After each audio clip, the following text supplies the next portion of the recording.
All right, man. That's Facebook Live audio and podcast audio, both going. Phoenix Kaliter hosting the program. William J. Black-ass motherfucker co-host engineering the program. But we have to do stuff and or things to get the Martha Fracker launched. There will be whatnot, what have you, this, that, a tinge of the other.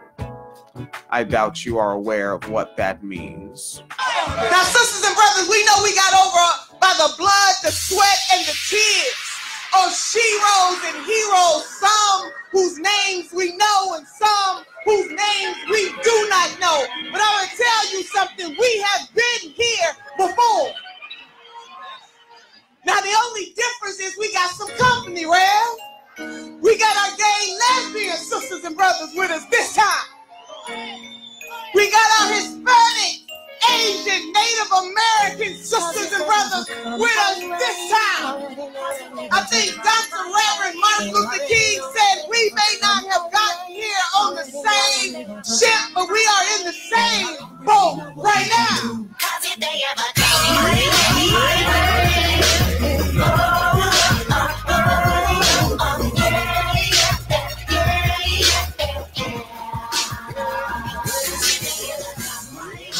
In Father Teresa's Wine Cellar, we believe all oppression is intersectional. And this means our analysis of current events frequently includes discussion of difficult and explicit content.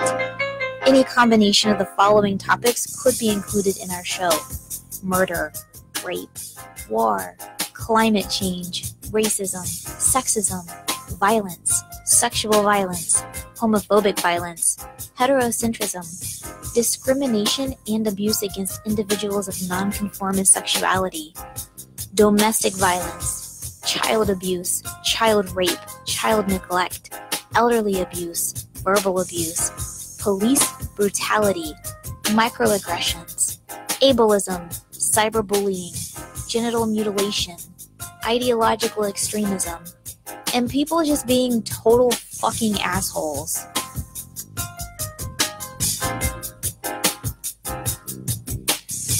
All right, welcome to the Wine Cellar. Woo. Hashtag Black Podcast. Did we podcast on last week?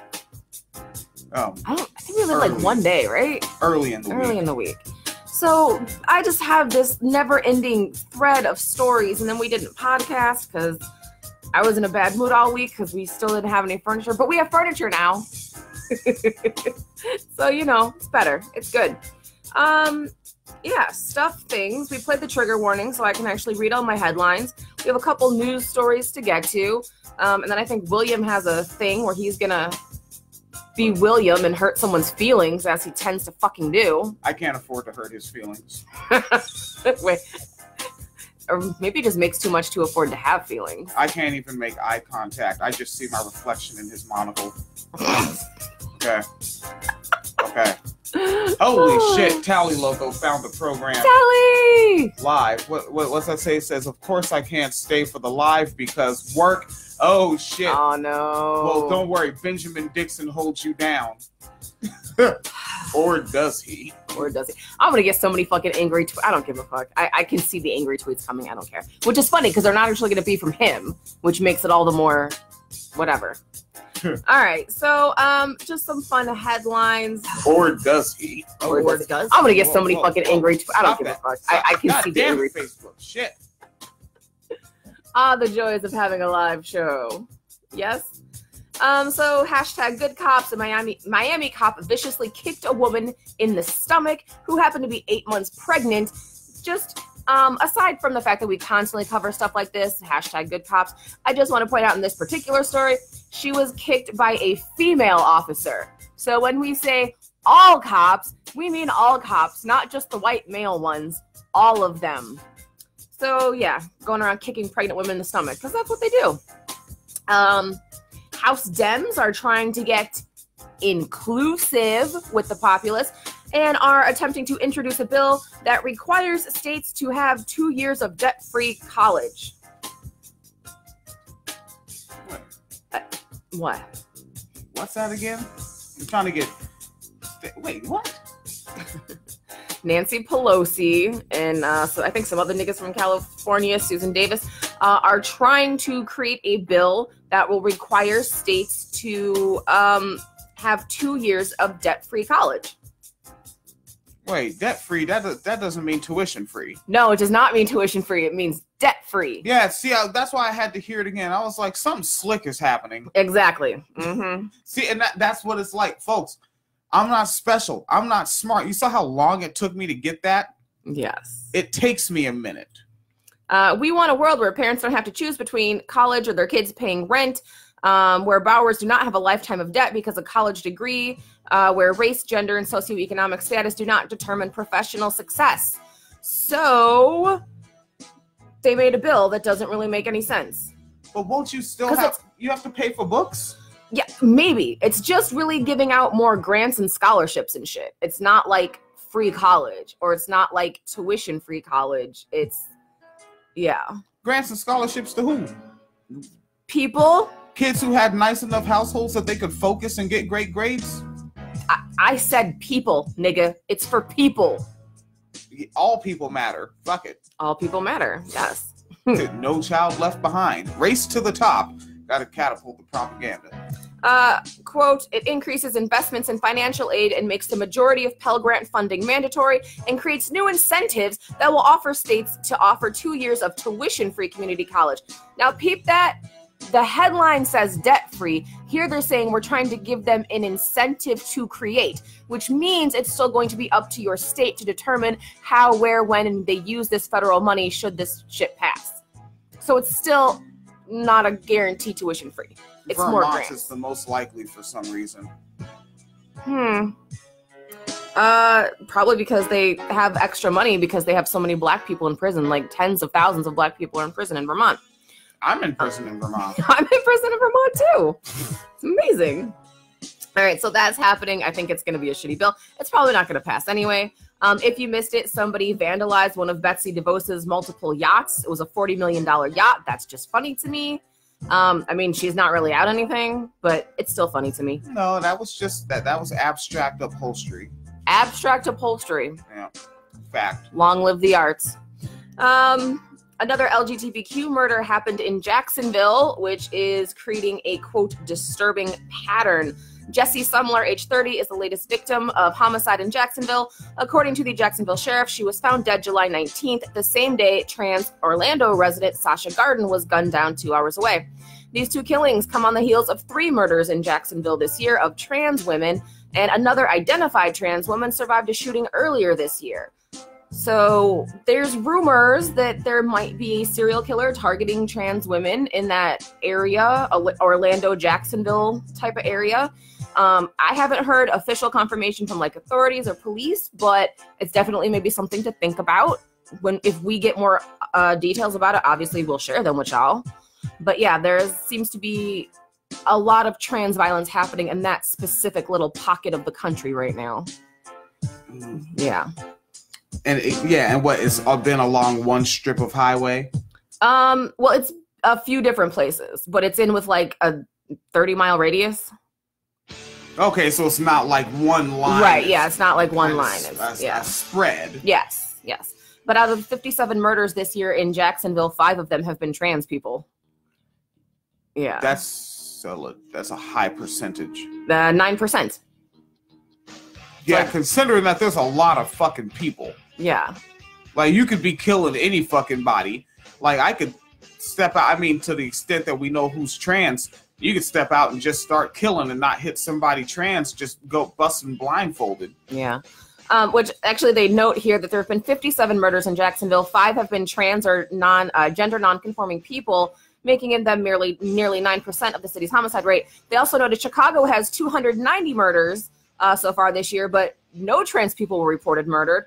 And similarly, Baltimore had 159 homicides this year, and no trans people were reported. New Orleans has not reported any trans people being murdered this year, but somehow, fucking Jacksonville, Orlando area, there's some shit going on. While we keep the, they say none reported, but we keep the misgendering variable alive.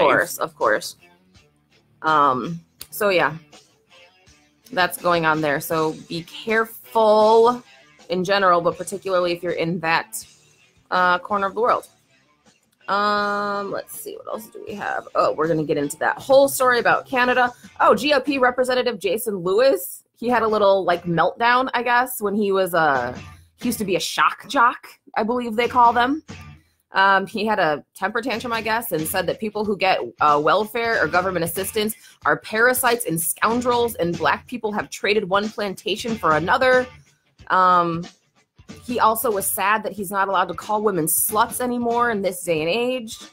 He said that the 1964 Civil Rights Act was unconstitutional and said the Americans with Disability Act was one of the worst laws ever and suggested it causes workplace shootings. And religious... Wow. Yeah. Really? Yes. Somebody's just fucking jealous of that wheelchair. They're just like, oh, look at Mr. fucking Fancy. No, What are man. those chrome spokes? Yo, fuck you, and shoot up the fucking word. Is that what's happening? That's actually what's happening. Is that what's happening? Yes. Oh, those new tennis balls on that walker. And what the fuck is wrong with these people? And then he also said that religious freedom laws don't go far enough in allowing people to be discriminated against. I don't know, man. That's so weird. I know. Like, I hate people, but I don't want to. I don't like it. Like, these people, like, they want to hate people. And it's like, so it's like you want to be mad. Is that how you keep your heart rate up? Who fucking knows, man? Because they live for a while. They do live for a while. Yeah, so he's apparently a representative in Minnesota's 2nd District. In Minnesota. Oh, Jesus Christ. So his neighbor is Keith Ellison. Yeah. And Paul Ryan said that he doesn't support Lewis's comments, but said Lewis is different as a lawmaker than he was when he was a shock jock, so he will not call on him to apologize. I don't want him to apologize either. Why stand up there and pretend I'm sorry? Yeah, I don't want him to apologize. I want him to go away. And also, apologize to who? Me, who's not your constituent, and my vote doesn't matter in your district? It doesn't fucking matter. Fuck your apology. That doesn't exist anyway. Yeah. So I just want them to go away and stop being involved in the political process. Actually, don't apologize. Just leave. Let's see what else we have. Oh, trans women are saying that the State Department is revoking their passports. That's a thing, right? Now you can't leave. Now you can't leave. It starts with some tweets from Danny Askini. I don't know how to say her last name. Askini? Oh yeah, Askini. Askini. Yeah. All right. So she transitioned in 1998, and since the age of 16, all her identifying documents have noted that she is female. But last month, when she went to renew her passport, she was denied, and the U.S. Passport Office told her she had, quote, failed to disclose that she was trans and needed to provide proof of transition. 20 years of already having a passport saying she was female, and they're like, you didn't tell us you were trans. Wait, proof of transition? Nigga, look at me. I know, right? I know. But she already, that's the thing, she had a fucking passport that said female on it, and they're like, you didn't tell us. Yeah, you got it in this office from this government administration, but you didn't fucking tell us she was trans. Okay. And there's Ivanka Loco Sims that said in the archive chat space, WineCellarMedia.com or the Facebook said the world would be a much better place if Paul Ryan and his cronies were kicked to the curb by the people. Yes. Or curb stomped by the people. Whichever one. I may have misread that. And then another trans person named Janice Rose said the same thing happened. The U.S. passport said there was an error and the government had retroactively invalidated my change of gender on my passport and revoked it. What the fuck? So, I mean, I guess if you're trans, check your fucking documents. I don't know what the fuck is going on with this, but, I mean, I guess it's just basic transphobia, but it doesn't even make sense to me of, like, why they would do that. I think that sociologically in the macrocosm, and folks, I ain't ISB got no fancy degree. All right, I take wrenches to work, and my boots look how they look after only owning them for 2 weeks. All right, I'm not one of the fancy people, but just looking at the macrocosm sociologically, I bet there's a bunch of people in positions of trust and power that they can abuse, and I bet you these previously homophobic people didn't even know trans folk existed until they got a Twitter or Facebook account and then saw their favorite right-wing thing say, these motherfuckers are trying to get in the bathroom at Target, and now they're being assholes to anybody they assume is so. But it's like, okay, but if you thought trans people were like these scary sexual predators, wouldn't you want them to have a passport so they can get the fuck out of your country? Can't wait to deport people, like, but no, you that I hate, you keep your motherfucking ass here. Like, I don't know, it doesn't make sense to me, because I assume, like, yeah, you're doing it to fuck with trans people because you're transphobic, but, like, if you're transphobic, why wouldn't you want trans people to be able to leave the country that you're in with them, where you hate them? I don't know what's happening. Because, again, they want to hate, and out of sight, out of mind, that's one less thing to hate. Can't keep their heart rate up, and then they die too soon, and they don't get to see the next fucking Ronald Reagan Part 3, whichever one comes after Trump. Who's it going to be? Justin Bieber? Who's going to be the one? Who's going to be Reagan 3? Reagan 3? Kanye. Oh, that's good call. Good call. That might be an I told you so in the future. So, all right, so that's my headlines. To get into actual stories, I think we're going to do, what are we going to do? We're going to do... yeah, bring one of your hot ones, and then we'll take a break. And we'll listen to Nina Turner on the CNN flexing. We're going to talk about this serial killer case. Serial killer? Yes. So a man has been arrested in connection to a bi-coastal crime spree that involved murder, rape, and holding a woman captive using dating websites to connect with alleged victims, say police. I don't know how to say this dude's name. Let's see. I've heard it pronounced Daniel. I've heard it pronounced Danuel. I've heard it pronounced Dan Wall. My guess is Danwell. Danwell. But I work in a place where a lot of my coworkers, that might be how it's pronounced. So I'm just going to spell it. Danuel, Danuel Drayton of New Haven, Connecticut, was wanted in connection with the killing of a woman in Queens, New York, according to New York Police Department Chief of Detectives Dermot Shea, and was eventually linked to a rape that occurred weeks earlier in Brooklyn. He was arrested this week in California, where authorities accuse him of sexually assaulting and attempting to kill another woman he was holding against her will after they went out on a date, according to the Los Angeles County District Attorney's Office. The, quote, common denominator in the murder and rape in cases in New York is dating websites, said Shea at a press conference. This individual is known by us and is believed it is believed that this individual uses dating websites to meet women and victimize these women. Nigga, can you say the fucking website, though? Like, yeah. What's the fucking website? Damn. All right. I'll find that all of them. All of them. Yes, stop using dating websites. They said it wasn't immediately clear what websites he was using. It is clear. The police just didn't tell you, because if they knew he was doing it, they know what fucking platform it was, and maybe the rest of us would like to fucking know, too. Damn. All right. Investigators in New York have asked any other possible victims to come forward to share information.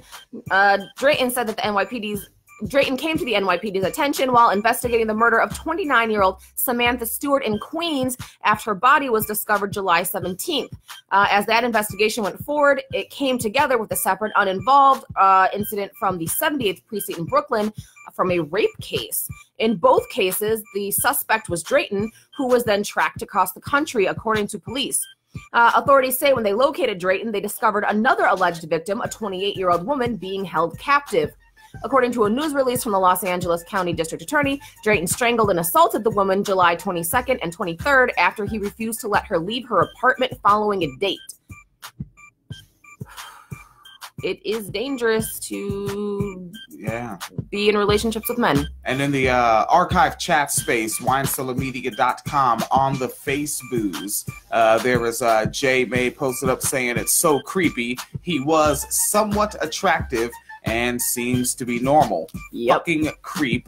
Fallon Matthew of FallonKitty.com said, and folks are mostly victim blaming the women about this. Mm-hmm. When J-Lo go, oh, now they're talking to each other. It's fun. Come get come get in the wine cellar. He's just fucking around, start. And then there's that nigga Mason. Is that Louisa Lewis? How am I pronouncing that? Let me know. is in the archive chat space and said, was just talking about the passport revocations not too long ago. Oh, I think I'm missing some words. The State Department are going after those who are speaking out against the government. Oh, they're targeting people. Okay.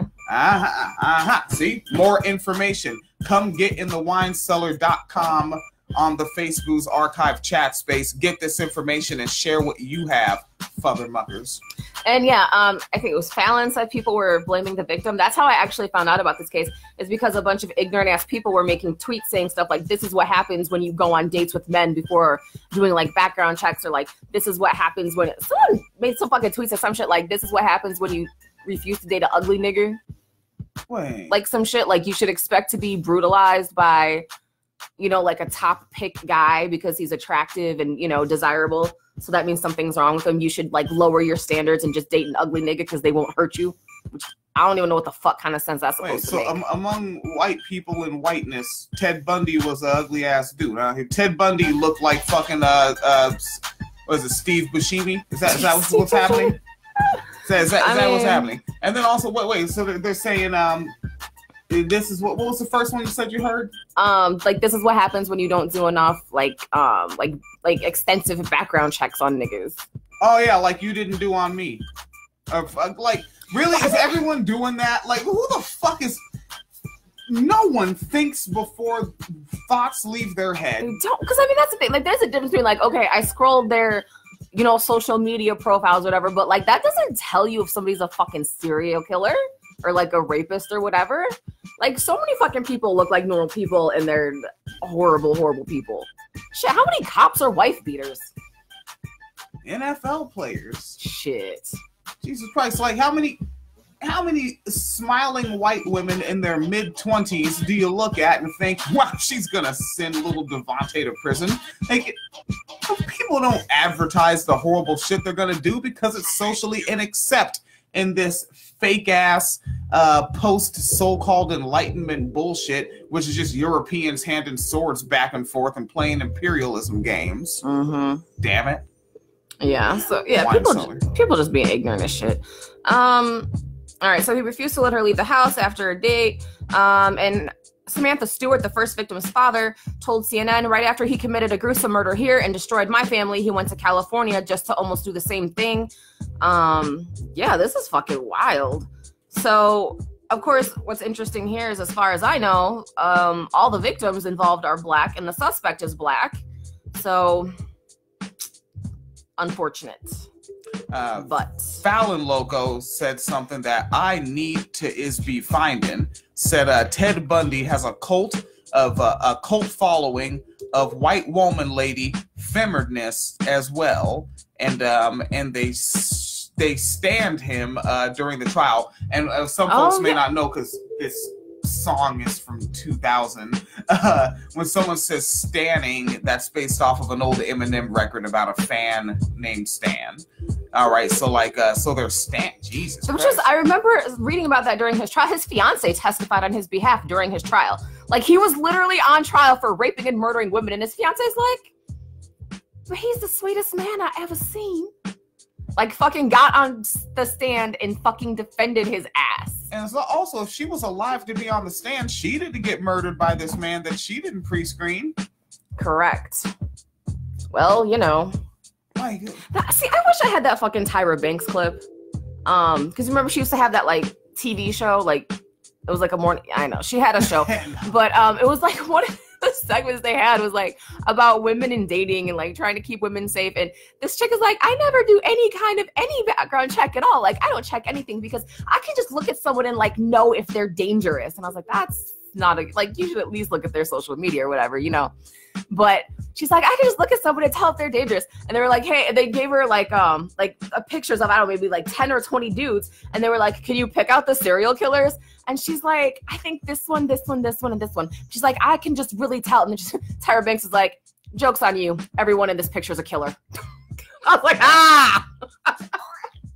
But yeah, I wish I could find that clip. Folks, like, Fallon Matthew is a sociologist, not the rest of you fuckers. All right. Listen to go to FallonKitty.com. and fucking learn you something, goddammit. Learn you something. All right. Was that all? Oh yeah, that was pretty much it. Just a story to follow. In particular, it's kind of popping, and I think that's only because this is like a serial killer story, and America loves serial killers.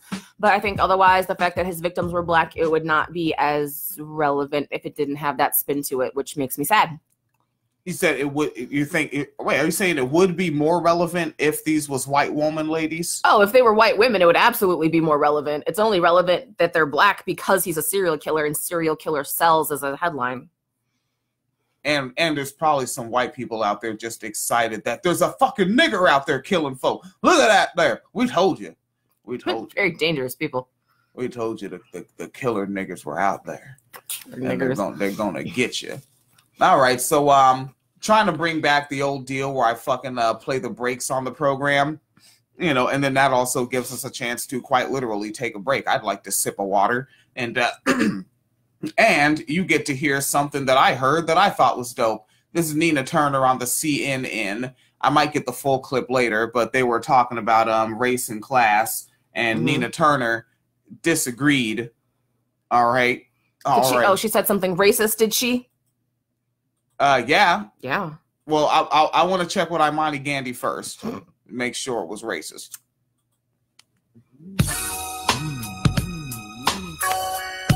William Jackson calls me the N-word in front of my mother. That's right.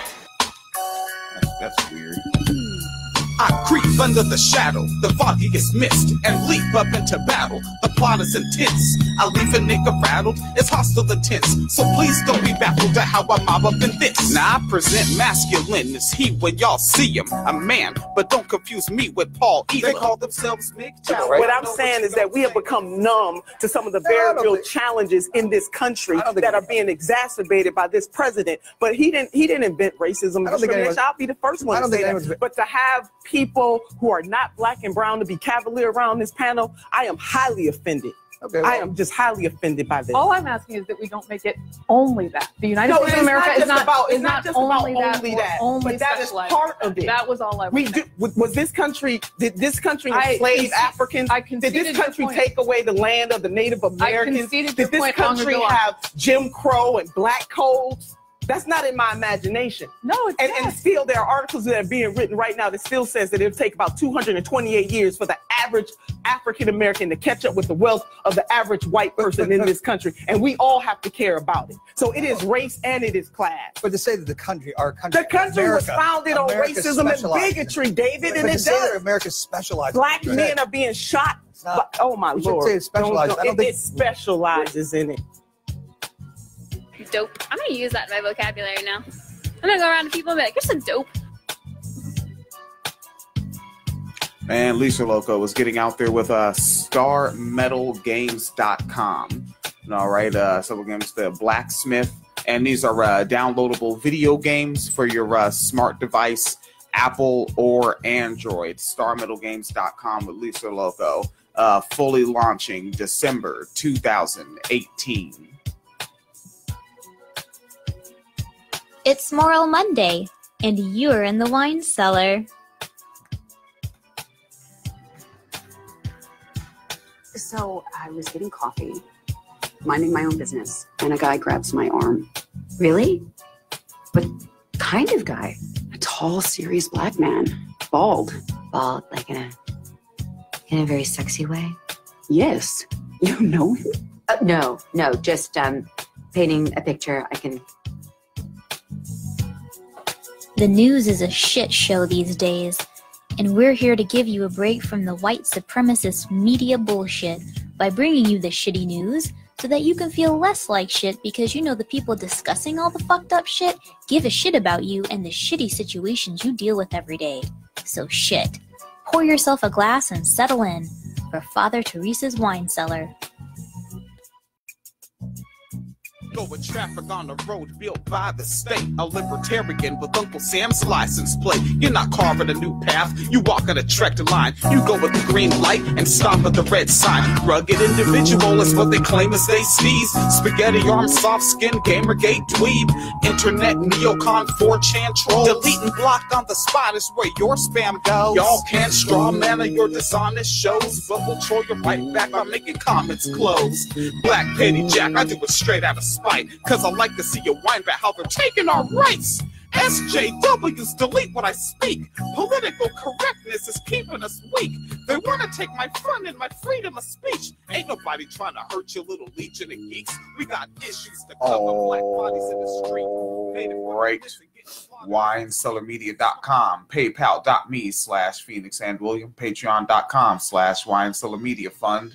This is William J. Black Ass Motherfucker, aka Dark Skin Nigglesworth, and Phoenix Caliter. Follow on the Twitters, Uppity Negress on the Twitters, at Uppity Negress, 2 P's, 2 T's, 2 S's on the Twitters.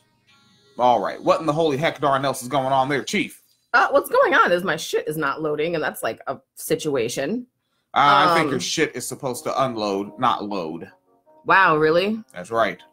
Unless if you think your shit is supposed to load as opposed to unload, explain why. Because reasons, and because I said so. I run the machines. That's why. I run the machine. God damn. By the way, thank you, Rachel, in the chat room. Found the found the clip I was talking about. Fuck yes. That's awesome. All right. So, news stories. What do we want to do? Do you want to do police? You had them Bernie. I do have them picked out. I just don't have an order. What, them police? Because I was gonna save the Bernie one, but then we just talked about Nina Turner, so it seems like appropriate, right, to follow that up with Bernie. Oh, fuck. Like, you know what I mean? Burn it down, shit. But really? Yes, ma'am. Wow. Burn it down. Indeed. Okay. So Bernie Sanders is like doing racist stuff again. That's the soundbite. Bernie Sanders has introduced a bill to end money bail. What? So last Wednesday, July 25th, Senator Bernie Sanders, independent from Vermont, introduced legislation Wednesday to end money bail, which would prevent people from being locked up before trial solely because they cannot afford bail. Representative Ted Lieu, I think that's how he says his name, Democrat, California. I'm kind of embarrassed. I don't know how to say his name because I've actually been in his office. Has introduced a companion bill in the House. The United States government has the highest incarceration rate in the world, and nearly a quarter of all people imprisoned on any given day who are You know what? I like this. Bernie has Black, Latinx, and Native American in the wording of his bill. This is on the Sanders.senate.gov website. No, Bernie's no. He's the same as Trump. Well, they're both elder. Yeah, but you know his old ass didn't think of that. That just means he has some young homies on his shit. Oh yeah, helping with his shit. Staffers that you talk to. Yes. Very nice people. All right. So they are disproportionately Black, Latinx, and Native American are unconvicted, meaning they're sitting in jail waiting for a trial, plea bargain, or a conclusion to their case. Hundreds of thousands of these unconvicted people are in jail simply because they could not afford bail. In introducing the bill, Sanders said, "Poverty is not a crime." All right. And hundreds of thousands of Americans convicted of nothing should not be in jail today because they cannot afford cash bail. In the year 2018, in the United States, we should not continue having a debtor prison system.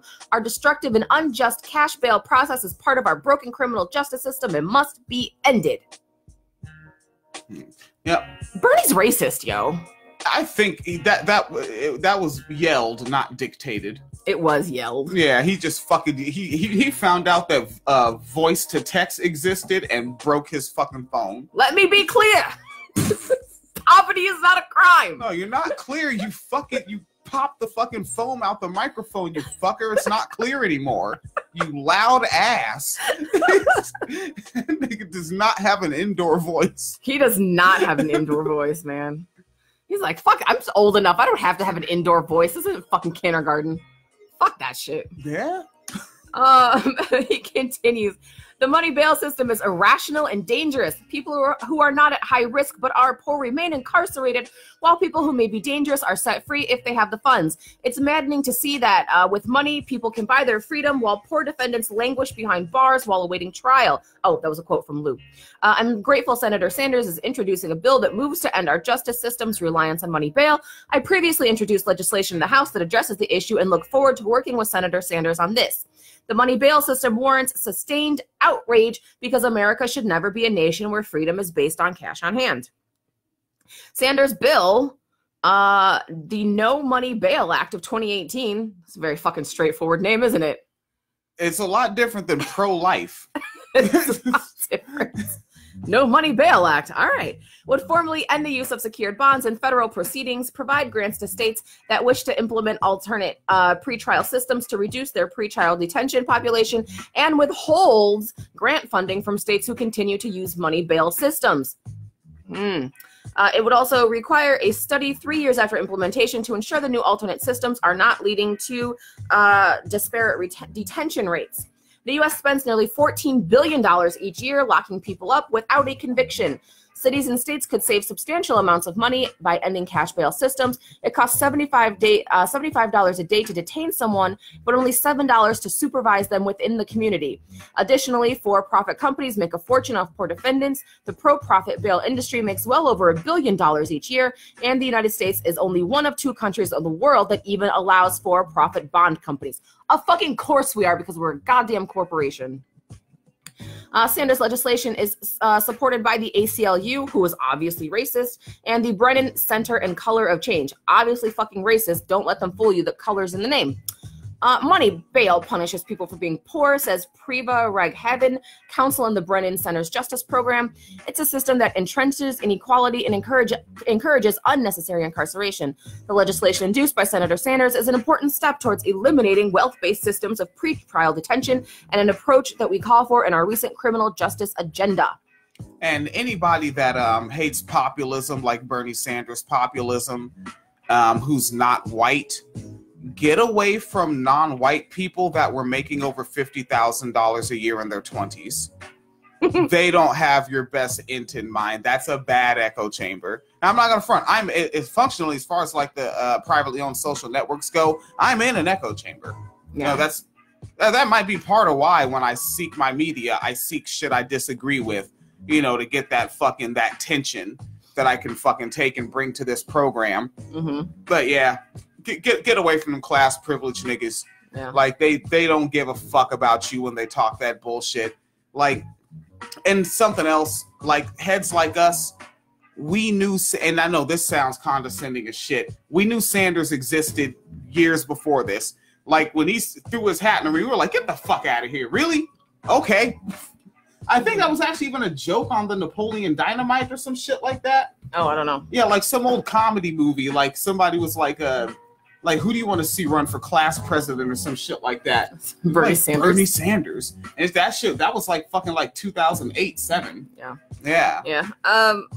So just I'm like glancing at some of the stuff they have in the legislation here.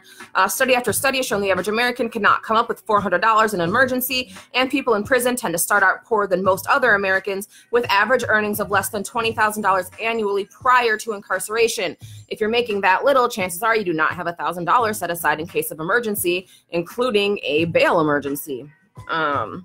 Pretrial detention is bad for society because these people are being held, are missing days of work and missing time with families, and oftentimes they run the risk of missing rent payments or losing their housing.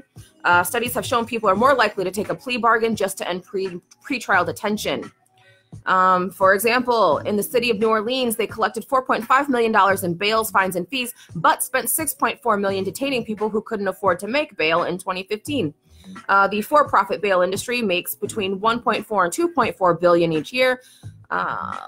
It's clear we have separate criminal justice systems for the poor and the rich. Yeah. So the No Money Bail Act does the following. 1, formally ends use of secured bonds in federal criminal proceedings. 2, provides grants to states that wish to implement alternate pretrial systems and reduce their pretrial detention population. 3, withhold grants funding from states that continue to use money bail. Check me out. Oh, okay. I'm really good at words. I'm amazing. And of course requires the study to ensure the new systems are being held up properly. So now you kept hearing me say that's because Bernie's racist, you guys. That's because apparently my favorite segment of Twitter, I like to call them donut Twitter myself, or centrist Twitter, like generic Democrat Twitter, neoliberal Twitter, whatever you want to call them. They're fucking pissed about this and trying to convince me that this is racist because white people might get benefits too. Yeah.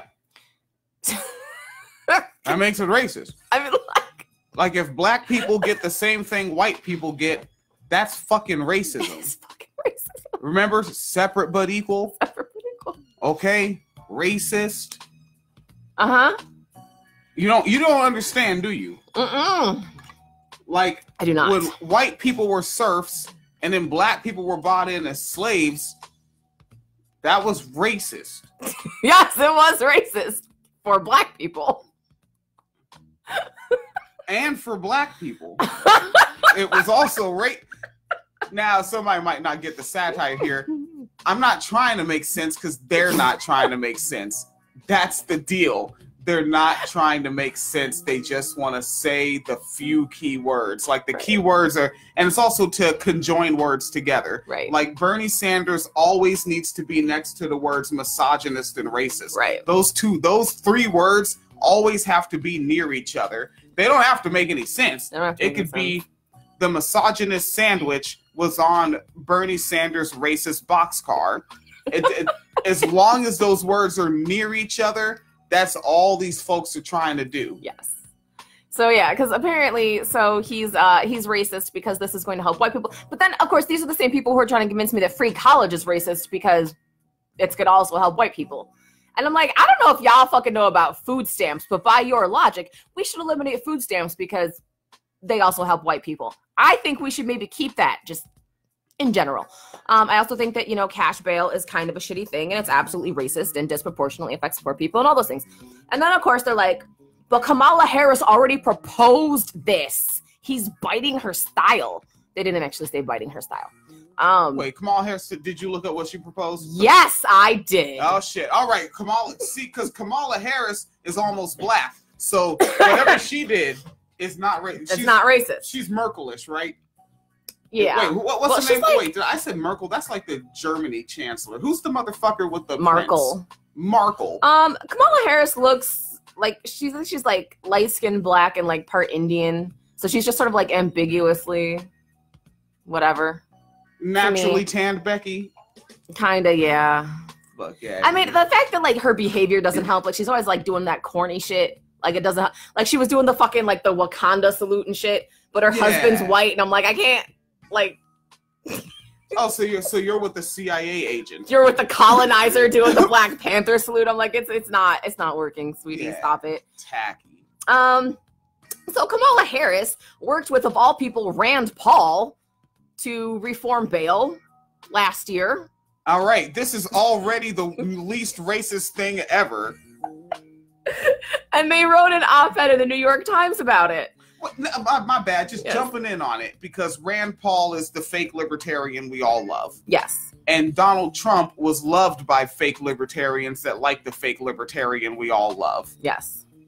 And when Bernie Sanders said, if Donald Trump has some dope shit, I'll work with him on it, that was horrible. It was horrible. It was very bad. Yes. It was like he was burning a cross. Yes. On Michael Clark Duncan's grave. That's exactly what happened. Because Bernie Sanders is a Nazi. He is a Nazi. That's what He's a Jewish Nazi like George Soros. Or like Israel. Fucking, but now Kamala Harris working with Rand Paul. Not even saying I would if he had some dope shit, but actually did it. Yeah, like they wrote a bill. This almost black woman. And this... Ma'am, you like how I word things. I'm just being entertained. Got a lot of style. I'm just being entertained. So, yeah, almost black woman and Rand Paul's hair came together. Yes. And did what you are about to describe, which is awesome. Yes. Let's go. So they start off talking about Khalif Browder, of course, who's probably the most infamous case. Right. So it was charged of stealing a backpack, and then ended up spending 3 years in Rikers because he couldn't afford bail. And then, of course, committed suicide. I think we all know that at this point. And that was like after, like when he was on the streets. Yeah, like after he got out because he just couldn't like fuck. Because he spent like out of the 3 years he was in prison, I think he spent like almost 2 years of it in solitary confinement. And Rikers is nicknamed fucking Gladiator School. Yeah. So it was, yeah. So then they continue. By the way, they wrote this op-ed together. Like both of their names are on it. Our justice system is designed with a promise to treat people equally, yet that doesn't happen for the 450,000 Americans who sit in jail today awaiting trial because they can't afford bail. All right, I'm here for you. I'm here for you. It can being when someone stays in jail, it or not is too far off and determined by wealth or social connections, even though just a few days behind bars can cost people their job, home, custody of their children, or their life. Okay, good, great. So as criminal justice groups work to change sentencing and mandatory minimum laws, we also must reform a bail system. All right. So excessive bail disproportionately harms people from low-income communities and communities of color. Yep. Black and Latino defendants are more likely to be detained before trial and less likely to be able to post bail, in comparison to white defendants.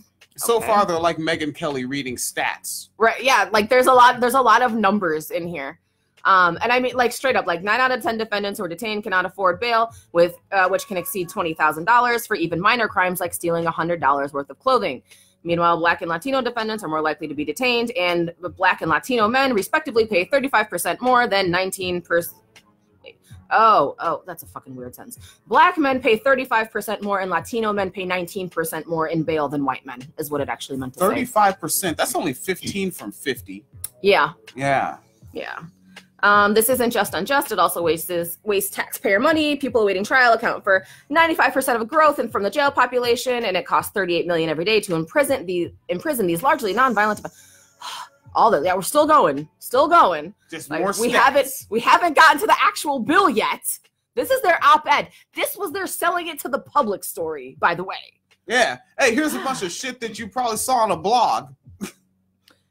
Bail is supposed to ensure accused appear at trial or don't commit other offenses, but research has shown low-risk defendants who are detained for more than 24 hours and then released are actually less likely to show up in court than those who are detained for less than a day. It's especially troubling our bail system does not keep us safer. In a study of 2 large jurisdictions, which were not named, I don't know what fucking jurisdictions they were, and I would like to know so I could find the goddamn study. And who the fuck conducted the study? What is their probable bias? Tell me something. Nearly half of all defendants considered high risk, and high risk is in quotes, which bothers me. Like, were they not really high risk? Or like... They were high and playing risk. Nigga. So, according to 2 jurisdictions that are unnamed, half of the defendants that are quote-unquote high risk were released simply because they could afford to post bail. Our system is broken and it's time to fix it. The last paragraph of the article. Yes. That's why we're introducing the Pretrial Integrity and Safety Act to encourage states to reform or replace the bail system. Pretrial Integrity and Safety Act. Yes. What was the name of Bernie's bill? End cash bail 2018. And then this one's called Pretrial Integrity and Safety Act. Fuck it, whatever. All right, Let's go. To encourage states to reform or replace the bail system. This should not be a partisan issue. First, our legislation empowers states to build on best practices. Kentucky and New Jersey, for instance, have shifted from bail towards personalized risk assessments that analyze factors such as criminal history and substance abuse. These are better indicators of whether a defendant is a flight risk or a threat to the public and ought to be held without bail. Colorado and West Virginia have improved pretrial services and supervision, such as using telephone reminders so fewer defendants miss court dates. These nudges work because incrementalism is fucking amazing. Nudges. Over the second half of 2006, automated phone call reminders in Multnomah County in Oregon resulted in 750 people showing up in court who otherwise may have forgotten their date. I'm stuck on nudges. Well, they're just stating more facts. They came over to this continent on the Nina, the Pita, and the Nudgem Arena. Is that what happened? That is exactly what happened. Then they went to the other coast on Manifest Nudgery. Yes. Is that what the fuck happened? Yes. Nudgel slavery. Mm-hmm. Is that what happened? Yes. They had signs up in the window. Now hiring. No blacks. No nudges. No Irish. No nudges. Half Jew. It's okay. It's okay. Yeah. Yes. I only want 4 menorahs. That's all. Just 4 menorahs. 4. Enabling states to institute such reforms also honors one of our nation's core documents, the Bill of Rights. In drafting the 8th Amendment, which prevents excessive bail, the founders sought to protect people from unchecked government power in the criminal justice system. And our bill holds states accountable. Any state receiving support must report on its progress and make sure that reforms like risk assessments are not discriminatory. They have to report. They have to report. They themselves. They make their own reports. Report themselves. I fucking did a good job. I wish I could do that. You know what? Come this time next year, I'm gonna walk up to my boss and be like, so here's my review. I exceeded all my numbers by 800%. You know, like, what the fuck are we talking about? The bill also encourages better data collection. Data on the pretrial process is notoriously sparse. By collecting information on how state and local courts handle defendants, we can help guarantee reforms that yield better outcomes. The Pretrial Justice Institute, an organization that works to change unfair pretrial practices, estimates bail reform could save taxpayers $78 billion a year. More important, it would help restore Americans' faith in our justice system. But did they say anything about what the fuck they're gonna do? That was the whole article. They said they were gonna nudge you. Gonna nudge you. Yeah. Watch out, they're gonna nudge you. That's all. Things are totally different. It's like when the Laura Winslow character got a haircut. Holy shit, everything changed. Everything changed. Yeah. She was like Marcy Darcy after that. It was ridiculous. Yeah. So they didn't really say a lot about what's going on. So then you have to go dig around and find a bunch of links. And you know the funny thing? If you go to Kamala's Senate page, you know what happens when you click on the bill? It says, we're sorry. Oh, shit. If I fucked up. I fucked it up. Hold on. Oh, where'd it go? I funked it all the way up. So when you click on the bill, holy shit, the 404 thing on the World Wide Webernets, that's the page you requested cannot be found. The address may have been typed incorrectly, or the page may have been moved during a recent design of our site. Thank you. That's how we know we do not have internet privacy, because they saw Phoenix Kalita reading that shit and said, oh, fuck, that fucking uppity negress is going to talk about the shit on her fucking little, what is that, pirate radio show. Yes. God damn it. We're not, our program's not that big. It's not that big. It's a little show. Like when I look and I'm like, we got 2,000 downloads today. Well, gee, willikers. Well, good God, well, golly gee, gosh darn. 2,000. Got like 50 streams. No one streams. That's something I think about when I look at the fucking stats. Yeah. Like, we appeal to people on some popular shit because, you know, like, iPhone is like some more expensive shit. And I look and most of our shit is downloaded, so folks are not using their data streaming it. They're probably at home on the Wi-Fi or somewhere with Wi-Fi and download it and then play the archive right directly from their device. And it's almost always Android. And it's something interesting. I want to tell folks this. Like, if you want to start your own program, people worried about how you promote your show. Make your titles and live up to your titles. Yes. All right. Like how after we take this next break, we're going to cover the story that has, for this title, cops playing the Orange is the New Black game. Yeah. We'll take a break and then we'll do that. But if you're starting your own podcast, do hardcore titles, because the difference between clickbait and just a hardcore fucking title is that you actually deliver on that title. All right. And then what happens is most of the fucking downloads come from people using search engines to find the program. Obviously, mostly Go Ogle is the one they usually go with. Yes, that's what that actually spells. Go Ogle. Really? Why? Yeah, you thought it was Google this whole time. Yeah, they're literally monetizing ogling, and they made it very blatant. It's kind of like how that water spelled backward is naive. Evian. Yeah. All right, so sip some naive and go ogle and find an episode of The Wine Cellar. All right, so in this break, we have audio from MJ Rodriguez. I almost said Gutierrez. From MJ Rodriguez who is an acting person in the television program called Pose, which I think is a very, very smart show. That's the word I'm going with. It's smart. Okay. That's a smart fucking show. All right, so let's dig into it, and then we'll come back and good cops, hashtag good cops. Yes. I mean, Jesus was a white man too, but you know, it's like he was a historical figure. I mean, that's a verifiable fact, as is Santa. I just want the kids watching to know that. Yes. But my point is, how do you just revise it, you know, in the middle of the legacy of the story and change Santa from white to black? Yeah. William said he won't attend my wedding unless I crip walk into my reception. We might as well hop out the pulpit and let the choir preach it. The argument would have teeth if you would quit biting Phoenix. Try to beef and we can leave them slayed. 3 languages, English, tea, and shade. Wine cellar to the bone gristle. We throw missiles on the warpath to make his soul sizzle. And I attack him with the fat flow. I make it dance like Hillary to get the black vote. I'm a super predator about the hilltop, so I ain't paying attention until she does the crip walk. She can study it on Loxtopedia. For now I gotta deal with the social media. Different day but the same turd. Corny motherfuckers wanna drag a nigga like James Byrd.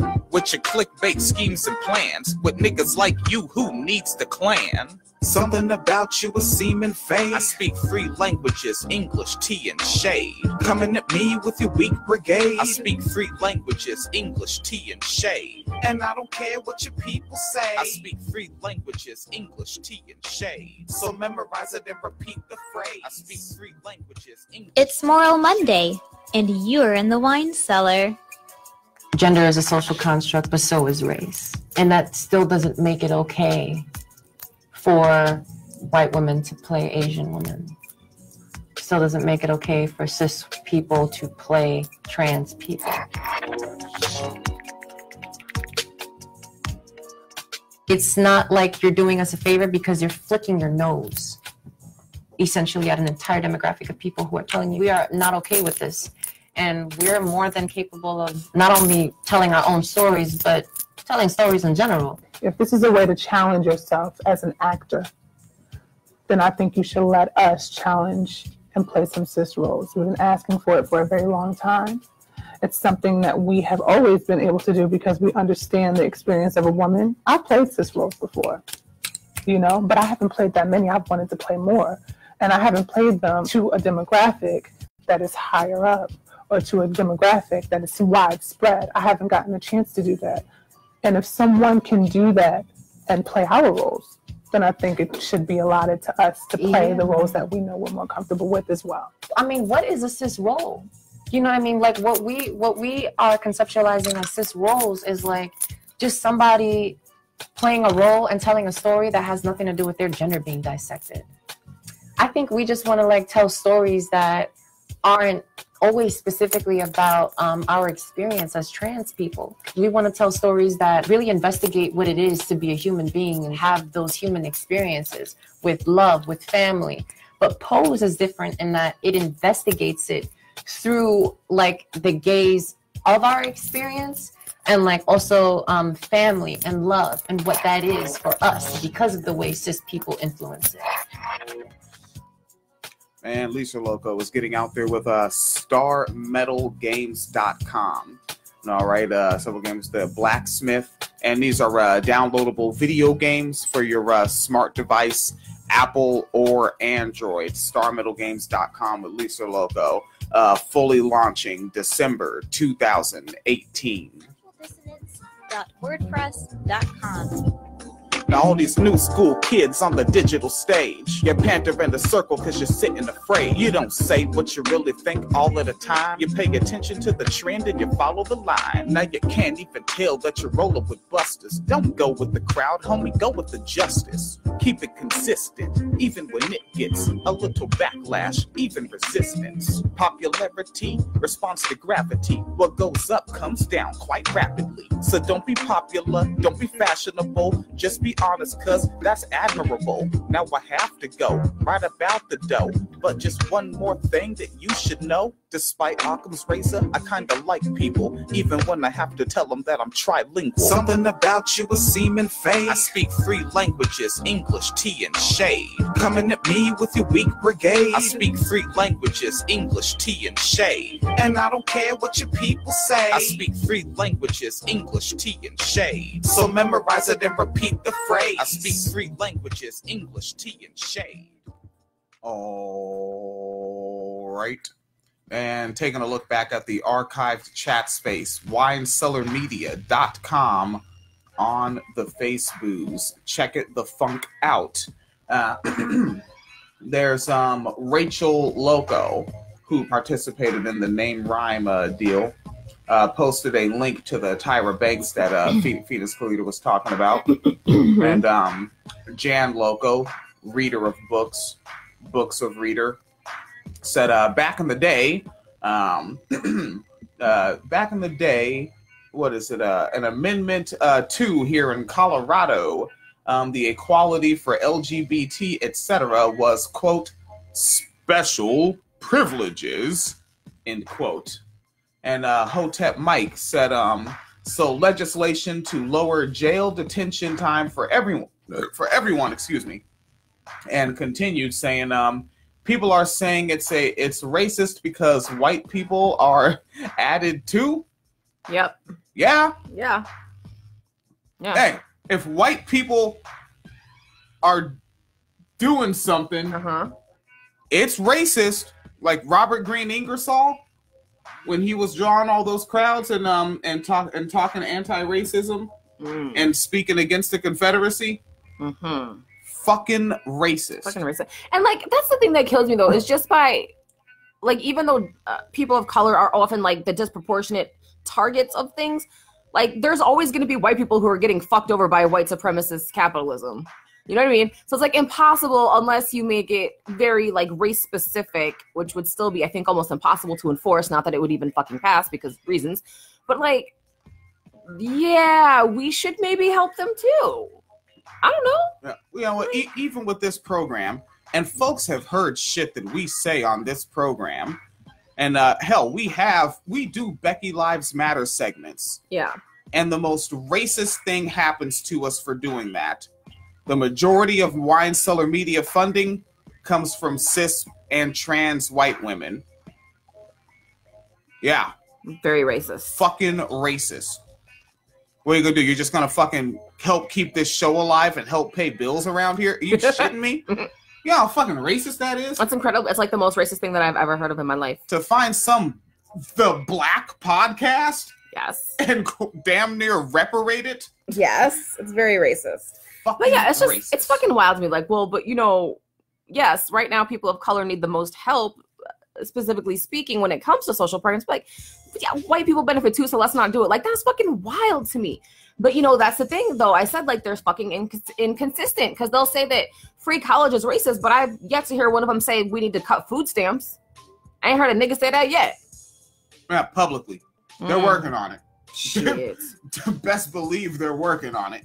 All right, so what are we doing? Some good cops? Oh, hashtag good cops, good cops. Hashtag yeah. good cops. Well, yeah, what they're doing, you said they're out there squabbing and scrapping? I do. I have another one before we get to that, though. Oh, shit. Because this just amuses me. Oh, shit. Entire North Carolina Police Department suspended after arrest of chief. That's a funny sentence. It sounds, I know we're kind of overusing this word. It sounds kind of racist. Just because it already sounds goofy, and then it ends with the word chief, and I could just see that sort of like 1950s Warner Brother cartoon drawing of an indigenous person, like fucking 2 feet tall with an 8-foot headdress. Yep. Oh, damn near crip walking or buck dancing, whatever it is they got them doing. Ooh, yeah. In literal soft shoes. Yeah. Yeah, like that sentence invokes images. However, the police chief was black, so again, all of them, not just the white male ones, all of them. Well, if all of them, then it was actually racist. Then it was actually racist because it was all of them. Southport, North Carolina, an entire department has been put on leave after the arrest of the department's chief and lieutenant.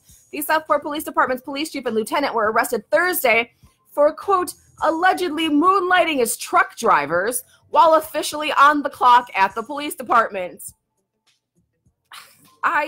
All police operations in the city were suspended after the arrest, and the whole police force is out on paid leave. SPD Chief Gary Smith, 46, and Michael Christian Simmons, 48, face charges of conspiracy to obtain property by false pretenses, willful failure to discharge duties, and obstruction of justice.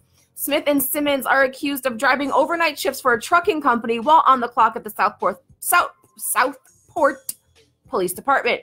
The name of the trucking company has not been released. The allegations state that the trucking jobs took the two high-ranking officers out of the city and occasionally out of the county while they were supposed to be on patrol in the city of Southport. They should have to pay back every motherfuck penny. Yes. But, because the thing, they stole from the people. Right. Like, they stole from the fucking local people that live in that jurisdiction. Mm-hmm. So fucking, they should have to pay it back, but in person, in hand, in cash. Every motherfuck penny. And you know what? And if they don't have the cash on hand because they weren't responsible with their money dollars, I'm going to speak the language of the oppressor here. And then community servicing. Service, yeah. Because actually, when I go back to Habitat for Humanity, those couches are heavy. All right. And have Habitat for Humanity, they take jail niggas and prison niggas for community service. Go over there, serve some shit. Yep. Or you could fucking play good cop. Go play basketball with the Negro kids. We know they like doing that. They love that. Oh, they're doing did you see the hot dog one? Hot dogs. Someone called the cops on a kid because he was selling hot dogs without a permit. So the police all got together and like 6 cops paid like the $85 fee for a permit and then became his first customers. Oh, shut the fuck up. Really? Yeah. Or they could have just fucking told that citizen to mind your fucking business. Yeah, and do a bad British accent. I don't care. Tell them piss off. However they talk over there. Mind your business, lady. Or like if DMX was a very old Italian woman. Yes. How's that sound? Yes. Yeah, so cops, good cops, good cops, good cops. Better cops. We're the better cops. The better cops are in El Paso County. That in Texas. Colorado. Shitting me. All right, let's party. So El Paso, Colorado. Use of violent force. This is from the ACLU, so it's a little editorialized, if you will. Mm-hmm. Use of violent force is never something to celebrate. Anytime a law enforcement officer legitimately uses force or violence against people in the communities they serve, it is at best an unfortunate part of the job that should be kept to a minimum amount necessary to control a situation. Yeah, okay, we get it. We fucking get it. Yet, in the El Paso County Jail in Colorado, Sheriff's Deputy Sandra Rincon was celebrated with a tiara, a princess plate, and a cake with the number 50 on top. The number, however, wasn't her age. It was referred to the number of times she had used force against prisoners, ranging from handcuffing to punching and kicking. She was the winner of what the county jailers called their fight club, crowning whoever used the most force, whoever used force most often as the champion. So she won the fight club because she fucked the most niggas up. Good cops. But then the Electoral College took it away from her. That's funny. We have fun over here. We do have fun over here. The Fight Club competition was uncovered in the course of a lawsuit filed by civil rights attorney Daryl Kilmer, who charged the sheriff's deputies with using excessive force against his client, Philippa McCulley. Now, her name is Philippa McCulley. Is it Felipe? No, it's Philippa. No shit. Yeah. I've never heard that name before. Really? Shit, no. Oh. What part of the planet is that name from? It's what like language? Greek or something. Oh, they're all right. Them niggas is getting greasy. So, just based on the fact that her name is Philippa McCulley, I'm hoping in my heart of hearts that this is a white woman, so this actually fucking goes somewhere. But the deputies, according to McCulley, knocked her legs out from under her and shoved her to the floor so hard she fractured her knee, tore her ACL, and bruised across her entire leg. How the fuck hard do you have to throw someone on the ground to break their goddamn knee, bitch? Their knee. I'm a severely clumsy person. I haven't broken mine. You fell like almost off the porch some weeks ago. I did. Didn't break my knee though. Your fucking knee isn't broken. Not broken. And tore her ACL? The fuck, man? I don't even know what that is. That is like something a lot of athletes end up tearing, is a ligament like in your leg, and that you have to get like fucking surgery, and they gotta like reconnect your shit, and you have to like wear a fucking leg brace for like 3 months and go to like physical therapy and shit. Like, it's a fucking injury for that ass to tear your ACL. They beat you into being a retired athlete. Yes. That's a lot of life lived in one ass whooping. There was a lot happening in this beating, man. And, like, honestly, like, this is going to sound fucked up, but it's lucky that they were aiming at her legs and not anything higher, because hitting her that hard to break fucking kneecaps and tear ligaments, like, that shit would have fucking killed her from internal bleeding if they would have been aiming at her chest. You know? Like, let's just be real. Jesus, fucking animals. Yeah. What else happened? So after the Fight Club competition was revealed, the county settled with McCulley for $675,000. Get your paper. I feel like you could have held out for more after this one. The uncovering of the Fight Club led to an investigation, but the investigation fell short of being genuine. No fucking kidding. That's what happens when they investigate themselves. The investigation largely minimized the culture of violence that led to the Fight Club coming to be in the first place. There were written reprimands, but no demotions, no transfers, and no docked pay for anyone involved. And there was no other disciplinary action. So basically, ain't shit happened to none of these niggas. All right. The competition was dismissed as, quote, bad judgment, and the county denied that it resulted in increased use of force, even though the... Y'all aren't even trying. What? The county said that this Fight Club did not result in increased use of force, even though incident reports of use of force doubled during the 2 years of the competition. Also, this shit was in place for 2 years. You see, that's the problem, though, because, I mean, that information came from the report. Yeah. Okay, Russia hacked the report. Therefore, all the facts that were released in the report don't matter because of how it got into the public's hands. Ignore the facts. Look at the fact that Russia hacked it. Russia hacked it. Well done, Comrade Putin. Well done. Use of force is no joking matter, especially in a time when communities' trust in law enforcement has been eroded by repeated incidents of excessive and even lethal force against unarmed community residents, especially people of color, usually with little to no accountability for officers involved. Excessive force is always wrong, whether the perpetrators are police on the streets or corrections officers in prisons and jails. The county's dismissal of the, quote, Fight Club as simply bad judgment only exacerbates the distrust between the community and law enforcement. Indeed, it may further erode it. Rather than essentially turning a blind eye, the county should use this as an opportunity to revisit the use of force policy, double down on investments in training, and commit to greater accountability. They're not going to do none of that shit because they're actually getting paid to fuck people up, and that's how they like it. That sounds like when fucking, in cisgender relationships, when the man says, I'm going to do better. That's all that was. Yeah. We were just being men, which apparently, you know what? In that context, Hillary won, really, because a woman was now just like the men. Yeah. Yeah, you got it. It's a good thing that you stayed with her. Yeah. You fucking win. I like the comments, too. The first comment is from Anonymous, who says, jail guards are the most sadistic of the law enforcement collective, total scum of the planet. And the person underneath says, actually, Mr. Uneducated, they're not the scum of the planet. There's a better argument that the inmates are the scum. These officers are scum, yes, but there's no need to overgeneralize an entire population. You just said all inmates were scum a second ago.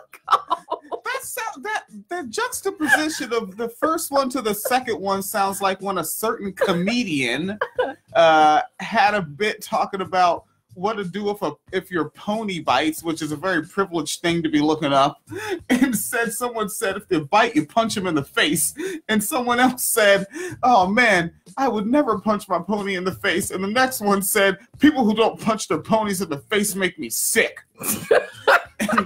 That's the World Wide Weber nets, as I understand it to be since maybe about like 2003 to me. Yeah. Before then, I had a lot of pretty good conversations, met folks in real life. off the internet. Now, shit is weird. Yeah. Like, everybody talks to you like they are very sure they can kick the shit out of you. Like, they're very sure they can keep, and also, like, thinking that you wanted them there. Like, I keep finding this on Twitter. I'm like, nobody actually invited you to this stuff. It's a public place. I can be here. Like, that doesn't what if I block you? Mean you were invited. What the fuck? And then I just wonder, like, are these the type of people that go, like, harass other people on the street? Because, like, well, you're in public. Obviously, you must want me to comment on your outfit. I think they're the ones that want to. These are the people that admired flashers. You're just like, I wish I could do that. Then the internet existed, and so they downloaded someone else's penis picture and sent it to you. Ugh, the worst. There you have it. There you have it. Hey. Hey. Little populist moment before we get the frack out of here. Why do we compare it? Some folks might not have seen the Orange is the New Black. In the season 6 of Orange is the New Black, where Tasty gets found guilty, Piper goes home, of course. The one that they portray as ugly, I don't know if she's Puerto Rican or what, Dominican. I thought she was Dominican. Okay, Dominican. She has to be Dominican with what happened at the end. She can't be Puerto Rican. Oh, that's right, yeah. Because she ended up in the hands of ICE. What else can I spoil for you? Because people don't like trigger warnings. The 2 villains died. Yeah, like at the same time, literally killed each other. Frida is a double snitch, but also I think that goes in with just her survivalism. Double snitch? Oh yeah, she snitched twice. Who else did she snitch on? Red. Oh. Yeah. Yeah, Frida's just a underbus thrower. If I remember right, I binge watched that pretty fast with a lot of Wisco. All right, so that's what we're comparing to, because they were playing a game like that on the Orange is the New Black program for season 6. They had like inmate fights and things like inmate attempted suicide and shit like that, were certain numbers of points. Yeah. So stuff like that. They were playing a little funky ass game. So that's why I titled it like Zoot. Yes, ma'am. Before you get to your thing, can I just, in case you didn't know, Canada's using Ancestry DNA websites to help people get deported. So maybe stop fucking using that bullshit. Yep, don't do it. You know what? Fuck your ancestry. Yeah. Britain ruined it anyway. The British, the Dutch, and Spain ruined everybody's ancestry. And before that, Genghis Khan. Yeah. All right. Right. So basically what they're doing, the Canada Border Services Agency is collecting DNA from Ancestry.com and using the websites to contact distant relatives to determine nationality of migrants in Canada. So basically, if someone in your family uses it and they're like, oh, but your family's from Haiti, and on your paperwork you say you're from the Dominican Republic, you're getting fucking deported. Like that kind of shit. Yeah. And they're doing it right now with a guy who says he's Liberian, but someone who uses Ancestry.com who's like a distant cousin is Nigerian, or they're like, no, you're from Nigeria, you lied on your paperwork, you need to go back to Africa. Yeah, like quite literally go back to Africa. Like you don't need to know. Like I don't need to know. I like assuming what I assume based on my melanin. I don't want to take that shit and find out I'm fucking 12% Dutch. I don't need to know that. don't fuck with what I like. If you're 8% Roman, you're 8%, go fuck yourself. All right, how about that? 8% of that for 10 minutes with a fucking screwdriver with fucking Velcro wrapped around it. Go fuck yourself. All right, excuse. Yes. All right, so a program called The Majority Report was being hosted by Michael Brooks. And Michael Brooks had Mr. Top Hat and Monocle himself, Benjamin P. Dixon, on. And of course, they're not punching down, they're punching left. All right? Because there's a difference, apparently. To who Michael calls the dumb left. Uh-huh. All right. And Benjamin Dixon, first off, he's inherently condescending, because he's one of those academics that I don't think he can't get out of it. He won't get out of it. He prefers to talk that way. Yeah. Because it kind of makes his shit inaccessible. Well, yeah, it's like a good moneymaker, right? Because then you come off as always being like the authority when you use certain language, you know. And you appeal to like certain sects of white people. And, let's just be realistic. If you're trying to sell something, who systemically has more money. Right. Oh, Benjamin Dixon knows who he's selling to. He knew what he was doing when he put on that fucking Carlton Banks ass sweater and took that picture for his show. All right? That nigga knew what the fuck he was doing with the purple sweater. It is a Carlton Banks sweater. Yeah, let's not be silly. All right? So he's riffing on there and he's talking, and I'm letting the program, because I didn't know he was going to be on it. I just wanted to hear Michael Brooks, and then he came on, and I'm like, fuck it, I'm already playing it. I'm doing chores. Let it play. And a moment happened toward the end of the 41st minute that was like, oh, he almost lost his way. Capitalism as a true way of getting class solidarity, international class solidarity, right? And so it's important that we have these conversations, because it's never going to happen on mainstream media. I don't know in our lifetime if it will ever happen on television or in the mainstream news. But it's so critical because the sleight of hand is so insidious. Donald Trump, God, he's so fucking serious. He is. He is. He's really into this. All right. But here it comes. And remember, he's saying Donald Trump has mastered talking about populism somehow. I don't think Donald Trump mastered talking about populism. I think Donald Trump he's a fluke. I just think it's like generic. When you just let white people think they're getting things, it sounds like populism because they're used to always getting things. Mastered it. I don't even think he meant to master it. But he said the same thing I said. All right, here we go. He understood that if he could communicate in the language of populism, in the tone of populism, he can actually exacerbate the problem of the people. Oh, you caught that?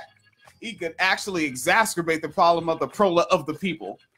My man almost said proletariat, caught himself, said, ooh, don't want to sound like a Bernie aggressive. Whoopsie days. I mean the people. The people. Because when you say the people, you remove the fact that they have to bust their asses at work, which is why they're the proletariat, because their fucking feet hurt. Well, it's also like when you say the people, that's just like, that could be meaning any nigga with a job. You know what I'm saying? Like, there's rich niggas that have jobs too. They're not the fucking people. No. Okay? Like, that's not who's the topic ahead. It's the proletariat. That is news, but it's so critical because the sleight of hand is so insidious. Donald Trump mastered it. I don't even think he meant to master it, but he understood that if he could communicate in the language of populism, in the tone of populism, he can actually exacerbate the problem of the people. And I mean, I'm sure I'm not the only human being out there that caught that, but I wouldn't doubt that I'm one of few. Like, of the people. Like, hey, well, Mr. Sir, are we running from words like proletariat now? Are we scared? Yes. Are we afraid? You don't want to be called a Marxifier? Socialism is racist because it helps white people too. Oh, man. Taking a look at the archived chat space. Hotep Mike said, but black people are the most targeted by enforcement anyway. Back with my chips. This nigga eating chips and salsa. Yeah, when you went on break, he went on break too. That's that shit. Didn't Michael Wright say he was doing that when we first started doing videos? He's like, ooh, the wine so's on. Got to get my snacks. Oh, damn. Jan said El Paso County is home of Focus on the Family. No shit. And 69% white. Ironically, 69. Just ironically, let's keep in mind, that is not just fornication. 69 is sodomy. Yes, ma'am. So if any of you consenting cisgender, heterosextified adults, in the name of Jesus, if you get to putting your lips on her lips, do you know what I mean? Sister Phoenix. Yes. That's sodomy. That is immoral. You can't do that. So, yeah. And Mr. Sir. Yes. Mr. Cisgender, heterosexual man. Ha! If you consent, and she consents, to put her mouth down to where she gives you a trouser kiss, you are a sodomite. Sir, get the fuck out of my church. That's why this program started as Father Teresa's wine cellar. Because it's anti-blowjobs? Yeah. Those are horrible. Why do you think we have to fucking go after these sex workers? Yeah, because blowjobs are bad. Can't help people who give blowjobs. You ever go on the internet, look at one of these clips of one of these guys getting blown. They're always like, oh my God, oh. Like, that's the sound of pain. Their eyes are closed, they're squinting. Yeah. Oh. They're not enjoying themselves. That's what's happening when. Okay. Do they look like they're having? Just put the camera, like, let's edit out the woman and whatever's happening, whatever crime she's committing to this feller, and just look at his face and shoulder movements. That is called squirming. Yeah. That's when you're trying to get away from a powerful foe that has you in some sort of clutches, if you will. All right? Evil sex workers. Evil sex workers. Bad. Julie Bindle's trying to help you. Yeah, Julie Bindle's trying to help. You know, I saw the argument again today, too, that incels should just go to sex workers. Let's not do that. Is that an argument or is that a bad idea that somebody thought would get retweeted? I think that they don't I would like to think people don't understand the implications of what they're saying, but I cannot guarantee that. Like, maybe they don't know that incels actually really hate sex workers and they have this obsession with, like, very young, perfectly in shape, conventionally attractive virgins, and so they would never be with a sex worker anyway. But then even if they were, that they're incredibly violent and promote misogyny, and that it's not because they have blue balls. Like, having sex is not going to stop the misogyny. The reason that they want sex is because they feel it's, like, they're entitled to it, you know, not because, like, oh, I just have all this pent up sperm. If I just get it out, like, oh, it's going to be fine. You know, it's like, that's not what's happening. They're actually bad people. So no, don't tell sex workers to deal with them. Yeah. Yeah. That's somebody on, what the fuck? I think it was Jimmy Dore's program, like a guest host, like, just like throwaway line, threw that out there, like as a solution for cats like Bill O'Reilly. No, Mr. Sir. No. Yeah, like, the guy who fucking dragged his spouse down the stairs in front of the kids. Yeah, put him behind closed doors with someone that doesn't have rights. Yeah. These are the let's think it through and say the blunt words. Talk like me. If you talk like me, you'll realize how horrible everything is. Always frame things in the worst possible way. And then you can try to get away from it, but the way I just said that, was any of it inaccurate? Let's say it again. Take the guy who dragged his spouse down the stairs in front of his kids, and you want to put him behind closed doors with someone who doesn't have rights. Yes, that is the worst possible framing. Also, 150,000% accurate.